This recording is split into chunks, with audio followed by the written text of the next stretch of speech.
Captain Jiro stood in the Eternal Vigil's command center, staring at displays that showed approaching doom. 3 days had passed since Admiral Kyung-min had presented them with the terrible choice. 3 days of arguments, moral debates, and sleepless nights. The decision had been made for them that morning. Long-range sensors are detecting mass extinctions in the outer rim, Nari reported from her station. 7 star systems have gone completely silent in the past 24 hours. No communications, no energy signatures, no life signs. Taeho looked up from his navigation console with fear in his silver eyes. That's exactly what the historical record said would happen. The swarm scouts arrive first, then the main force follows. Admiral Kyung-min worked calmly at the central command station, activating systems that had slept for 1,000 years. The humans showed no emotion, but Jiro could see the weight of loss in their dark eyes. Another species was about to face extinction, and once again humanity would have to fight alone. How long before the main swarm arrives? Jiro asked. 6 weeks, Kyung-min replied without looking up. Maybe less. The scouts are moving faster than our historical models predicted. The swarm has evolved during their 1,000-year sleep. The Starwind had returned to the Eternal Vigil 2 days ago, bringing Dongsu and additional equipment. The engineer was now working frantically to help Kyung-min restore the ancient ship's manufacturing capabilities. But time was running out. Admiral, Dongsu called from across the command center. The genetic fabrication systems are online. The artificial gestation chambers are ready. But are you certain about this decision? Kyung-min finally stopped working and turned to face the 4 Velkari. The human's expression was calm but tired, like someone who had been carrying an impossible burden for too long. I want you to understand something, Kyung-min said. I don't want to create clone soldiers. The idea disgusts me as much as it disgusts you. Every principle I was raised with says that creating life for warfare is wrong. The human walked to a window that looked out into space. In the distance, the first signs of the swarm's approach were visible as dark shapes moving between the stars. But I've seen what the Devourer swarm does to civilizations that can't fight back, Kyung-min continued. I've watched them consume entire worlds. I've seen billions of people die screaming as they're devoured alive. Compared to that fate, creating soldiers to prevent it seems like the lesser evil. Jiro understood the logic, but the moral implications still made him sick. There has to be another way. We could warn the Galactic Council. We could share human military technology with existing forces. With what forces? Kyung-min asked sharply. Captain, I've reviewed your current military capabilities. The combined fleets of all galactic species total fewer than 50,000 ships. During the last war, humanity alone fielded over 2 million vessels. And we barely won. The human activated a holographic display showing the approaching swarm. The dark mass of enemy ships stretched across light years of space. There were so many of them that they blocked out entire starfields. This swarm is 10 times larger than the one we fought, Kyung-min said grimly. Your existing forces wouldn't last a week against them. The only hope is to recreate the human military doctrine that worked before. But creating people specifically to be soldiers, Nari protested. We'll save the galaxy, Kyung-min finished. The clone soldiers won't be slaves. They'll be trained warriors with full knowledge of their purpose. They'll understand that they're humanity's children, created to carry on our mission of protecting life in the galaxy. The human walked to the genetic fabrication controls and placed their hand on the activation switch. I'm going to give them something that the original human military never had. I'm going to give them hope. They'll know that if they succeed, they can build normal lives after the war is over. They won't have to sacrifice everything like we did. Before anyone could object, Kyung-min activated the system. Deep in the ship's medical sections, ancient machinery began the process of creating new life. Genetic templates that had been stored for 1,000 years started combining in artificial wombs. The first new humans in a millennium were beginning to grow. How many? Jiro asked quietly. 10,000 in the first batch, Kyung-min replied. There'll be accelerated growth, physically mature in 6 months but with implanted knowledge and training from birth. If we have time for a second batch, we can create 50,000 more. The human began entering commands into the ship's training systems. The Eternal Vigil contains complete records of human military doctrine, battle tactics, weapon design, strategic thinking, everything that made us effective against the swarm. The new soldiers will have access to all of it. What about weapons? Dongsu asked. Even with soldiers, you need ships and equipment. This ship is a complete industrial facility, Kyung-min explained. We can manufacture everything we need. Fighters, cruisers, planetary defense systems. The designs are all here, waiting to be built. Alarms suddenly began sounding throughout the command center. Nari rushed to her sensor station and her face went pale. Captain, I'm detecting a massive energy signature approaching our position. It's huge. On the main display, a fleet of ships appeared. But these weren't swarm vessels. They were sleek and modern, bearing the insignia of the Galactic Council. Dozens of them, led by a massive command ship that dwarfed even the Eternal Vigil. They found us, Tejo said nervously. A communication signal came through on standard frequencies. The voice that spoke was calm and authoritative, with the accent of a high-ranking Velkari official. Unknown vessel, this is Admiral Sang-ho of the Galactic Defense Fleet. You are ordered to prepare for boarding and inspection. Any resistance will be met with force. Jiro looked at Admiral Kyung-min, who seemed unsurprised by the arrival. Did you expect this? Eventually, the human replied. Your governments have spent 1,000 years hiding the truth. They can't allow that truth to come out now. The communication signal continued. We know you have made contact with prohibited historical materials. All such materials must be surrendered for proper disposal. Any personnel involved in unauthorized historical research will be detained. They're going to destroy everything, Nari said in horror. All the records, all the evidence of what really happened. And they'll make sure I disappear permanently this time, Kyung-min added grimly. The last witness to their betrayal. The human moved quickly to the command center's weapon controls. The Eternal Vigil's defensive systems came online. Energy weapons that had been designed to fight creatures that devoured worlds. Admiral, you can't fight the entire galactic fleet, Jiro protested. I don't have to fight them, Kyung-min replied. I just have to delay them long enough for the first batch of clone soldiers to mature. 6 months, Captain. That's all I need. The human's fingers moved across controls that Jiro didn't recognize. Throughout the ship, systems that had been dormant for centuries roared to life. The Eternal Vigil had been designed for war, and now it remembered its purpose. But there's something else, Kyung-min said, turning to face the 4 Velkari. Something more important than any battle. You 4 know the truth now. You've seen the records, you understand what's coming. Even if they destroy this ship and kill me, the truth doesn't have to die with us. The human handed Jiro a small data storage device. This contains copies of everything.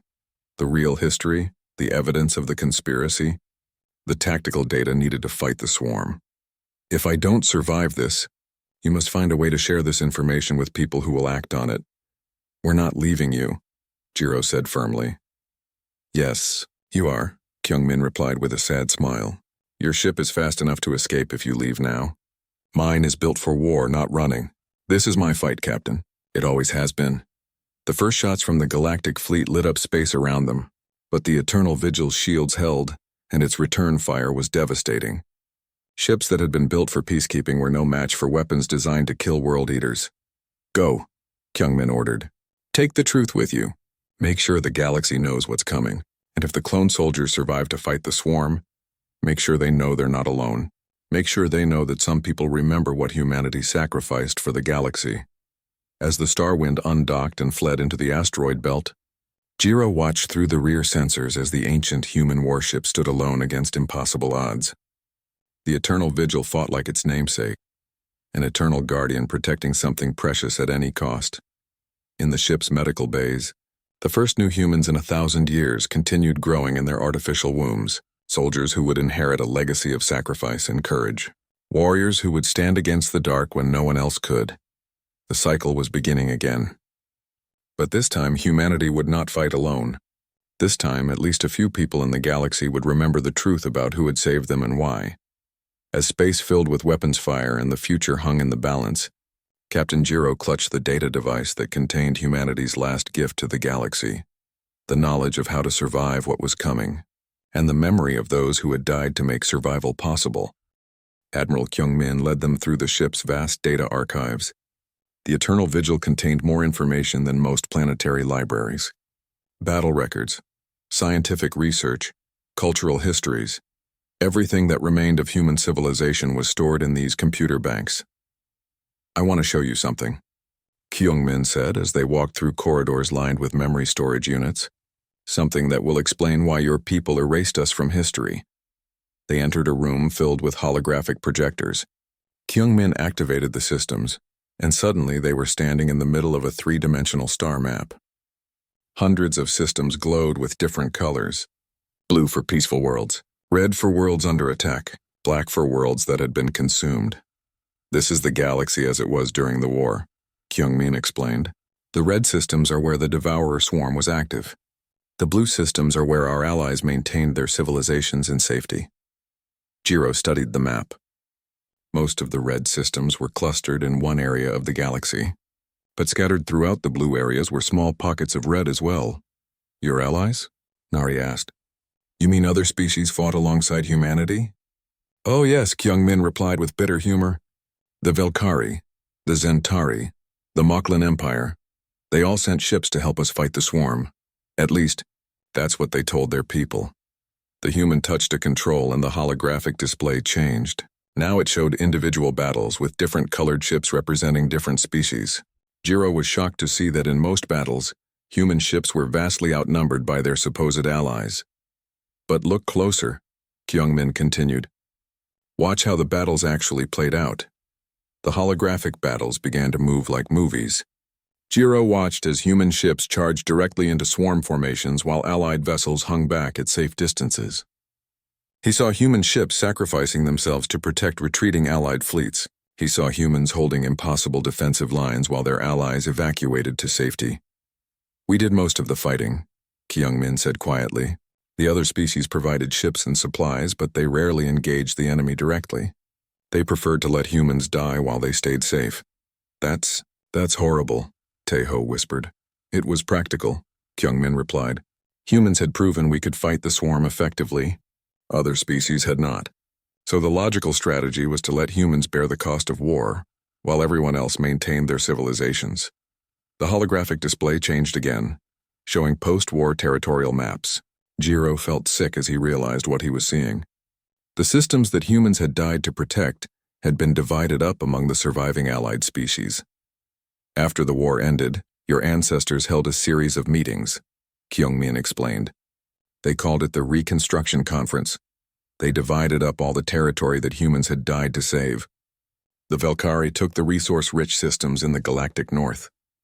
The Zentari claimed the trade routes in the center. The Moklan Empire expanded into the industrial worlds of the south. What about the humans? Jiro asked, though he already knew the answer. Humans were dead, Kyungmin said simply. Our entire species had been consumed by war. Earth was gone. Our colonies were destroyed. The few survivors like myself were scattered across the galaxy in ships like this one. We had no political power left to claim anything. The human activated another display. This one showed communication records between the Allied governments during the Reconstruction Conference. Jiro read the translated text with growing horror. From Velkari High Command. The human sacrifice ensures our security for the next 1,000 years. We propose dividing their former territories based on each species' contribution to the war effort. From Zentari Council. Agreed. We also recommend removing all records of human involvement from official histories. Future generations should not know that we allowed another species to die for our protection. From Moklan Military Authority. Concur with historical revision. Surviving humans must be relocated to prevent interference with territorial claims. They erased you on purpose, Nari said in shock. They knew exactly what they were doing. Of course they did, Kyungmin replied. Think about it from their perspective. If future generations knew that humans had died to save everyone else, there would be questions. Why didn't we fight harder? Why did we let them sacrifice themselves? Why do we deserve the worlds they died to protect? The Admiral showed them more records. Government documents ordering the deletion of human historical records. Military reports describing the relocation of surviving humans to remote systems. Scientific papers that attributed human technological advances to other species. It was easier to pretend we never existed, Kyungmin continued. Your ancestors built their peaceful civilization on our bones, then covered up the grave so no one would ask uncomfortable questions. Jiro felt ashamed of his own species. The Velkari had always prided themselves on being honorable and just, but these records showed they had participated in one of the greatest betrayals in galactic history. Admiral, he said quietly, I'm sorry. If I had known, You would have done the same thing, Kyungmin interrupted. Don't apologize for choices you didn't make. Your ancestors did what they thought was necessary to protect their people. I understand their reasoning. Even if I don't forgive it. The human moved to another control panel and brought up current galactic military data that the Starwind's computers had shared during their docking. The information made Kyungmin frown deeply. This is worse than I expected, they said. Your current military technology is barely more advanced than it was 1,000 years ago.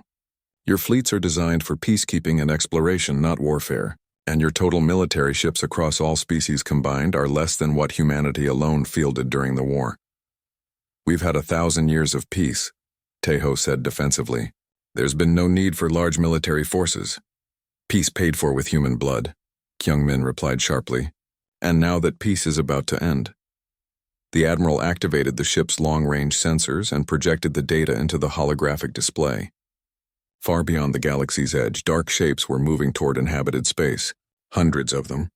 Maybe thousands. The Devourer swarm has returned, Kyungmin announced. They've been multiplying in dark space for 1,000 years. This time they're larger and stronger than ever before. And the galaxy has no idea what's coming. Jiro studied the sensor readings. The approaching objects were massive, each one larger than the biggest space stations he had ever seen. And they were moving fast, crossing the empty space between galaxies at speeds that should have been impossible. How long do we have? He asked. 6 months, Kyungmin replied. Maybe less. The first scout ships will reach the outer rim systems within weeks. The main swarm will arrive shortly after. We have to warn the Galactic Council, Nari said urgently. We have to tell them what's coming. And tell them what? Kyungmin asked. That a species they erased from history is about to be attacked by an enemy they pretend never existed? Do you think they'll believe you? Do you think they'll admit their lies? The human had a point. The revelation that the Council species had covered up human existence would cause massive political upheaval. Governments would fall. People would demand answers. The very foundations of galactic civilization would be shaken. But without warning, billions will die, Jiro protested. Billions will die anyway, Kyungmin replied grimly. The current galactic military is not capable of fighting the Devourer swarm. They lack the technology, the tactics, and most importantly, the will to fight. They've grown soft during their 1,000 years of peace. The Admiral walked to yet another control panel and began activating systems throughout the ship. Lights flickered on in sections that had been dark for centuries. The sound of machinery starting up echoed through the corridors. There is one possibility, Kyungmin said as they worked. This ship was designed as more than just a warship. It's a mobile factory, capable of producing weapons, training soldiers, and manufacturing the technologies that proved effective against the swarm. You want to rebuild the human military? Taeho asked in disbelief.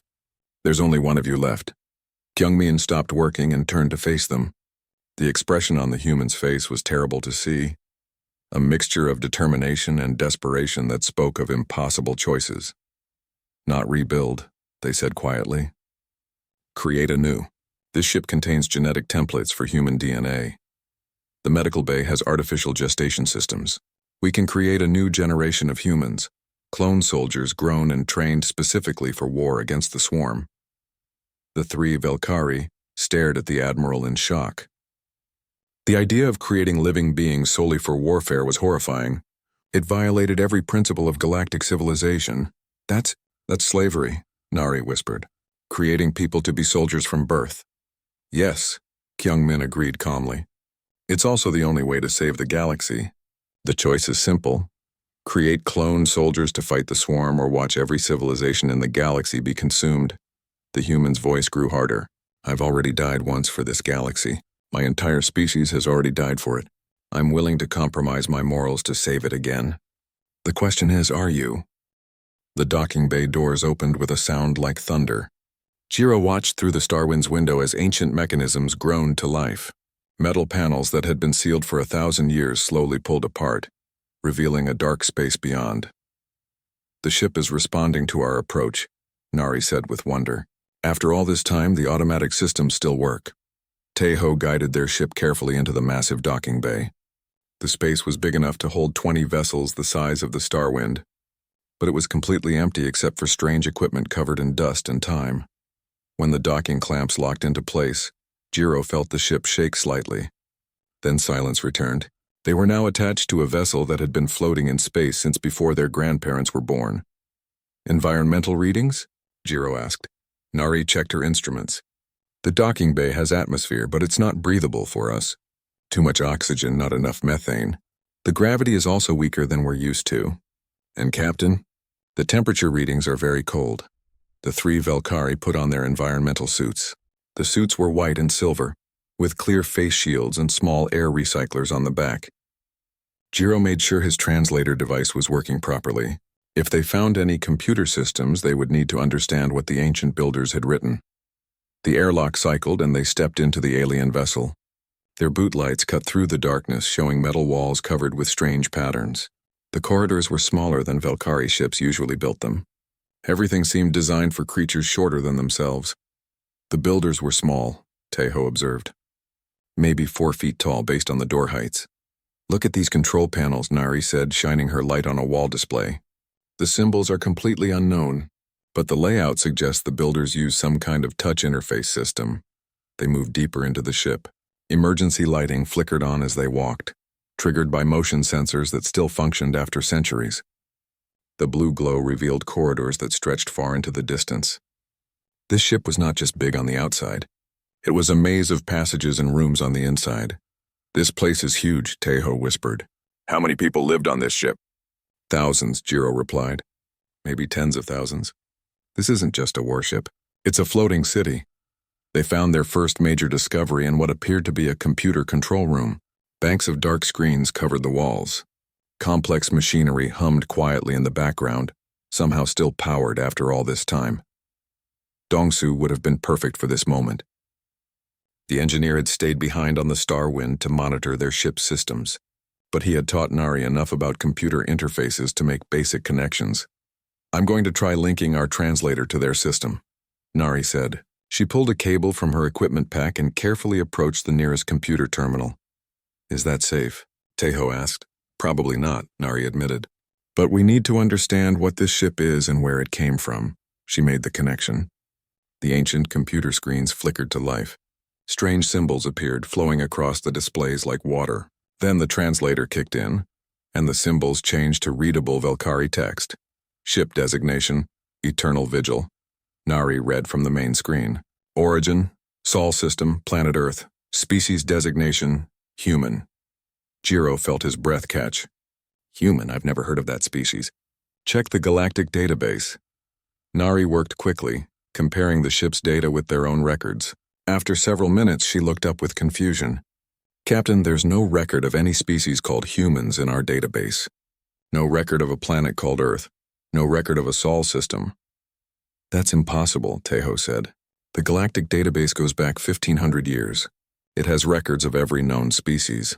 But the computer screens were showing them things that should not exist. Star charts of systems they didn't recognize. Technical specifications for weapons they had never seen. And most disturbing of all, detailed battle reports spanning hundreds of years. This ship has been fighting something, Nari said as she read through the files. The battle logs go back. Captain, these records show continuous warfare for over 900 years. Jiro looked over her shoulder at the screen. The records were extensive. Ship movements, casualty reports, tactical analyses. But they were fighting an enemy with a strange name. The Devourer Swarm. I've never heard of the Devourer Swarm either, he said. Look at this, Nari said, opening another file. These are personal records. Diary entries from the crew members. The screen showed text that made Jiro's skin crawl. Day 847 of the retreat. We lost the colony at Kepler 438 yesterday. 3 million civilians. The swarm consumed everything. The people, the cities, even the planet's oceans. Captain says we're falling back to the Vega defensive line. But I don't think we can hold them much longer. If anyone finds this record, know that we tried. We tried to save everyone. More records followed. Hundreds of them. Thousands. Stories of battles fought in systems Jiro had never heard of. Stories of last stands and desperate retreats. Stories of a species called humans throwing themselves against an enemy that devoured entire worlds. Here's a technical manual, Nari said, opening another file. It's a guide for something called Weapons of Mass Planetary Defense. Captain, these humans had technology far beyond anything in our current database. The manual showed weapon designs that seemed impossible. Energy cannons that could destroy asteroid-sized targets. Shield generators that could protect entire planets. Faster-than-light drives that could cross the galaxy in weeks instead of months. If these humans had such advanced technology, Taeho asked, what happened to them? Why isn't there any record of them in galactic history? Jiro was beginning to form a terrible suspicion. Species didn't just disappear from galactic records by accident. Someone had to remove them deliberately. Someone with access to the central databases. Someone with the authority to rewrite history. Keep reading, he told Nari.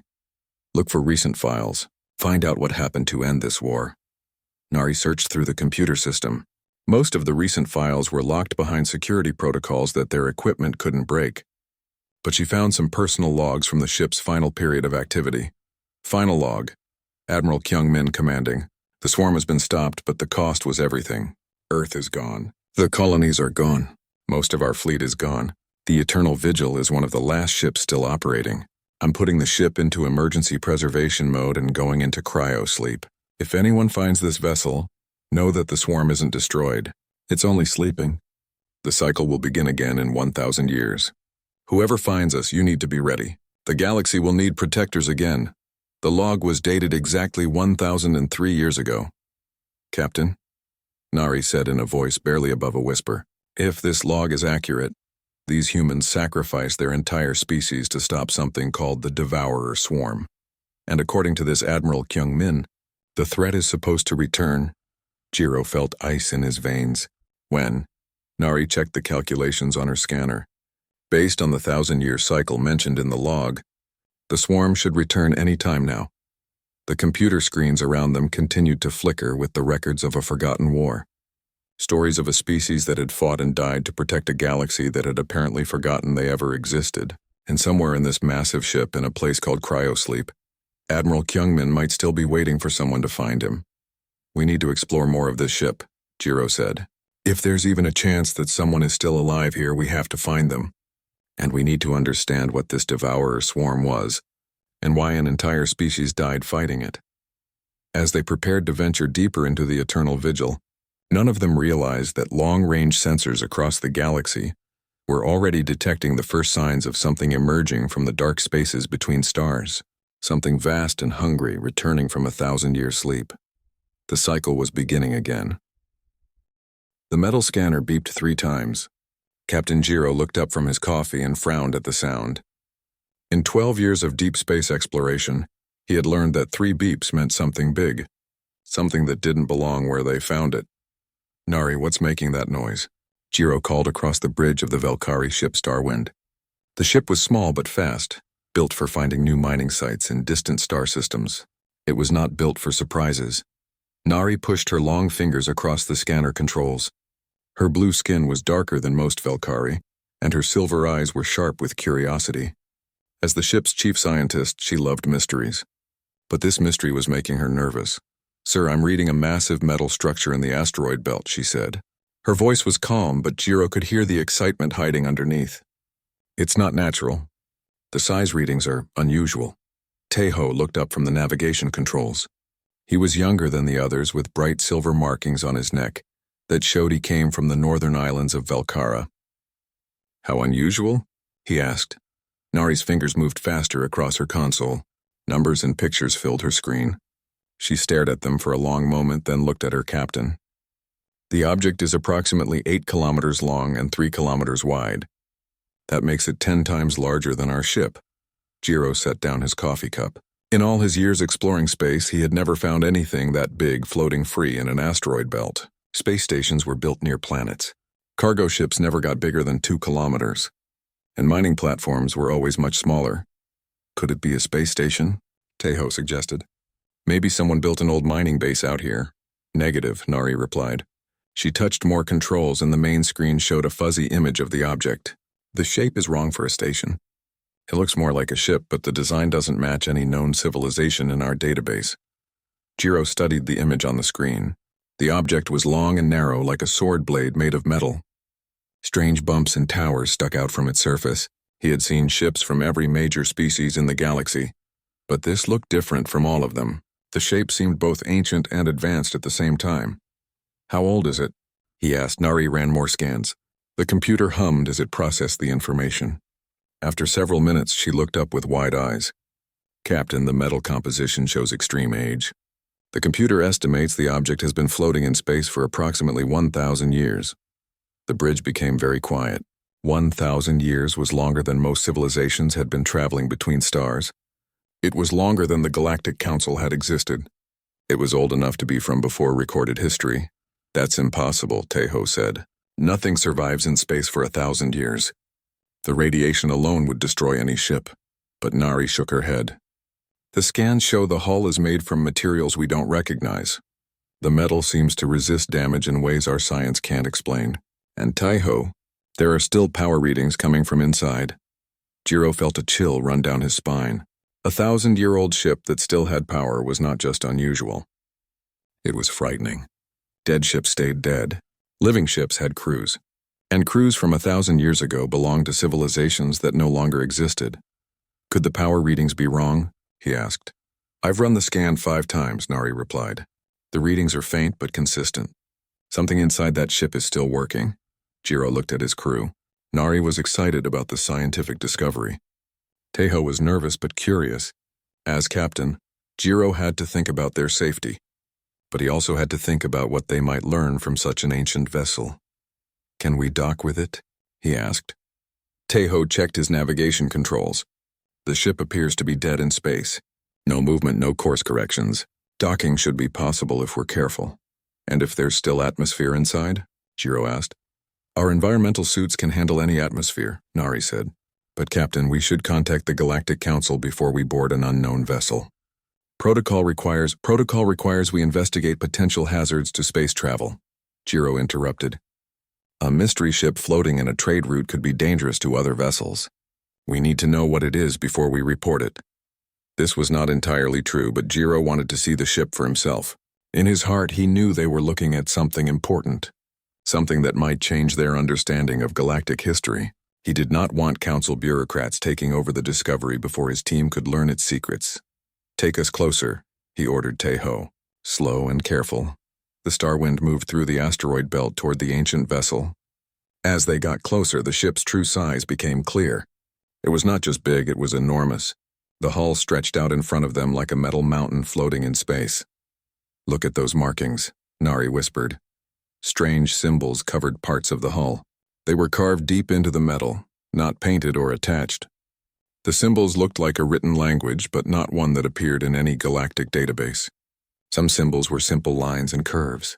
Others were complex patterns that seemed to move when viewed from different angles. The design philosophy is completely alien, Nari continued. Most species build ships for efficiency or beauty. This ship looks like it was built for war. Jiro could see what she meant. The vessel had a rough, aggressive appearance. Weapons ports were visible along the hull, though they were dark and sealed. Armor plating covered every surface. Even the areas that might once have held windows were protected by heavy metal shields. This was a warship, he said. But who were they fighting 1,000 years ago? More importantly, Tejo added, who won? As they approached the ancient vessel, the Starwind's computers began detecting more details. The ship had multiple sections connected by thick support beams. Some sections looked like crew quarters. Others appeared to be workshops or factories. The largest section was clearly the main hull, big enough to hold thousands of people. Captain, Nari said, I'm detecting what appears to be a docking bay on the port side. The opening is large enough for our ship. Jiro made his decision. Take us in for docking. Prepare environmental suits for boarding. And Nari, bring every scanner we have. I want to know everything about this ship and whoever built it. As the Starwind moved toward the ancient vessel's docking bay, none of them realized they were about to make the most important discovery in galactic history. They were about to learn about a species that had been carefully erased from all official records. A species that had fought and died to protect the galaxy, while other civilizations enjoyed peace and safety. They were about to discover humanity. The ship's medical bay was deeper inside the vessel than Jiro had expected. They had been walking for an hour through corridors lined with empty rooms, living quarters, storage areas, workshops, all abandoned but perfectly preserved. The eternal vigil had been a complete world floating in space. The power systems are more active in this section, Nari observed, checking her scanner. Something ahead is drawing significant energy. They found the medical bay behind massive sealed doors. When Nari connected her equipment to the door controls, the ancient locks disengaged with a deep grinding sound. The door slid apart, revealing a room filled with strange equipment and soft blue lighting. "It's warmer in here," Tejo said, checking his suit's temperature readings. Much warmer than the rest of the ship. The medical bay was enormous. Rows of empty beds lined the walls. Complex machines hung from the ceiling on articulated arms. But in the center of the room, something impossible drew their attention. A single bed was occupied. A figure lay motionless under a transparent cover, surrounded by quietly humming machines. Tubes and wires connected the figure to equipment that had been working steadily for 1,000 years. "Cryo-sleep," Nari whispered. "Someone is actually in cryo-sleep." Jiro approached the bed carefully. The figure inside was smaller than a Velkari, with strange pale skin and dark hair. It wore a uniform covered with symbols that matched the ones they had seen throughout the ship. Most remarkably, its chest rose and fell slowly. It was alive. "This must be Admiral Kyungmin," he said, "the one who made the final log entry." "Captain, the medical equipment is still fully functional," Nari reported. "The life support systems show strong vital signs. Brain activity, heartbeat, breathing. Everything indicates this person is healthy and could be safely awakened." Tejo moved closer to examine the strange creature. "It looks so different from any species I know. The facial structure, the body proportions. This is definitely not in our galactic database." "Because someone removed them from the database," Jiro replied grimly. "The question is why." They spent several minutes studying the cryo-sleep equipment. The technology was far more advanced than anything used by current galactic civilizations. The power systems were incredibly efficient. The medical monitoring was precise beyond anything Jiro had seen. Whoever these humans were, they had been masters of life preservation technology. "I think we can wake them up safely," Nari said after completing her analysis. "The ship's computer has detailed revival procedures in its medical files. But Captain, once we do this, there's no going back. We'll be making first contact with a species that's supposed to be extinct." Jiro thought about their options. They could return to their ship and report the discovery to the Galactic Council. But the Council would send military ships and scientists who would take over the investigation. This human would become a specimen to be studied, not a person to be helped. Or they could wake the Admiral and learn the truth about what had happened 1,000 years ago, learn why an entire species had been erased from history, learn what the Devourer swarm was and why it was supposed to return. Wake them up, he decided.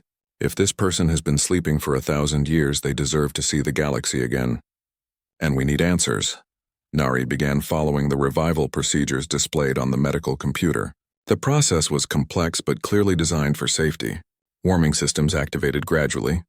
Chemical balances in the life support fluids shifted slowly. Brain monitoring equipment tracked every change. It took 2 hours. Finally, the transparent cover lifted with a soft hiss. The figure's eyes opened, blinking in the soft light. They were dark eyes, alert and intelligent despite the long sleep. The human sat up slowly, looking around the medical bay with obvious confusion. When their gaze fell on the 3 Velkari in environmental suits, those dark eyes went wide with surprise. The human said something in a language their translators couldn't understand. Then they seemed to remember something and touched a device on their uniform. When they spoke again, the words came through as clear Velkari. "I am Admiral Kyungmin of the Earth Defense Fleet," the human said in a voice that was surprisingly strong. "How long have I been asleep? And who are you?" "Admiral, my name is Captain Jiro of the Velkari exploration vessel Starwind," Jiro replied. "You have been in cryo-sleep for 1,003 years. We found your ship in the Kepler 442 system." Kyungmin's face showed no emotion at first. Then a deep sadness crossed their features. 1,000 years, they said quietly. "Then the cycle is about to begin again." "What cycle?" Nari asked. "Your ship's records mention a devourer swarm that was supposed to return in 1,000 years. What is it?" Kyungmin stood up slowly, testing their balance after the long sleep. They were indeed shorter than the Velkari, but they moved with obvious strength and confidence. This was someone who had been a military leader in the greatest war their species had ever fought. "The devourer swarm is not just an enemy," Kyungmin explained. "It is a force of nature, a species that exists only to consume other species. They appear every 1,000 years, eat everything they can find, then disappear to digest and multiply. The human walked to one of the medical bay's computer terminals and began entering commands. The screen filled with images that made Jiro's stomach turn. Massive black ships shaped like insects, creatures that looked like living nightmares, planets being stripped of all life in a matter of days. This is what we fought for 900 years, Kyungmin continued. They came from dark space beyond the galaxy's edge. They consumed entire star systems. Billions of people died before we learned how to fight them effectively. But you stopped them, Taeho said. Your records show the war ended. Kyungmin's expression grew even sadder. We didn't stop them. We delayed them. The swarm operates in cycles. They attack, consume, retreat, multiply, then attack again. Each cycle, they are stronger than before. The human brought up more files on the computer. Star charts showing the path of destruction across dozens of systems. Casualty reports with numbers too large to believe. Battle plans that required the sacrifice of entire fleets just to slow the enemy advance. My species, humanity, was not originally from this part of the galaxy, Kyungmin explained. We came from a small yellow star far from the major civilizations. When the swarm appeared, we were just one of many species they attacked, but we learned to fight them when others could not. What made humans different? Nari asked. We were stubborn, Kyungmin replied with a bitter smile. Other species would retreat when faced with impossible odds. They would negotiate or hide or run to distant systems. Humans would fight until the last ship was destroyed and the last person was dead. The swarm had never encountered a species that simply refused to surrender. The human showed them battle footage stored in the ship's memory banks. Jiro watched in amazement as small human vessels used incredible tactics to defeat much larger enemy forces. The humans fought with a combination of brilliant strategy and absolute fearlessness that was unlike anything he had ever seen. But it cost us everything, Kyungmin continued. Earth was consumed in the final battle. All our colonies were destroyed. Most of our people died fighting. The Eternal Vigil and a few other ships were all that remained of humanity when the swarm finally retreated. Why did they retreat? Jiro asked. Because we made the war too expensive, Kyungmin replied.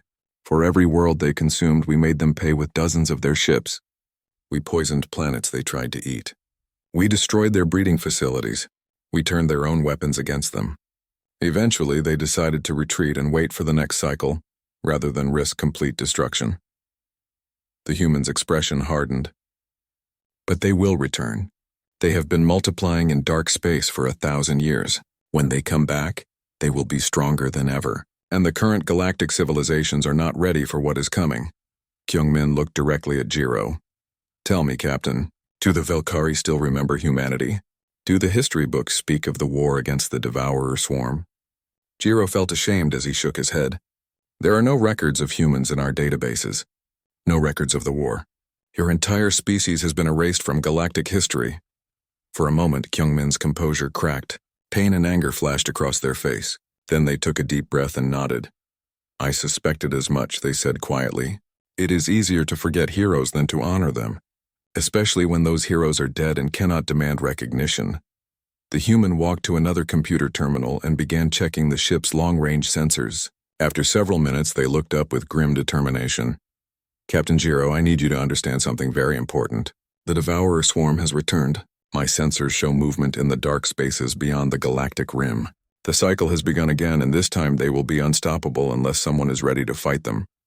Kyungmin turned to face all three Velkari. I am the last human alive. My ship is the last repository of human military knowledge, and you three are the only people in the galaxy who know the truth about what is coming. The question is, what are we going to do about it?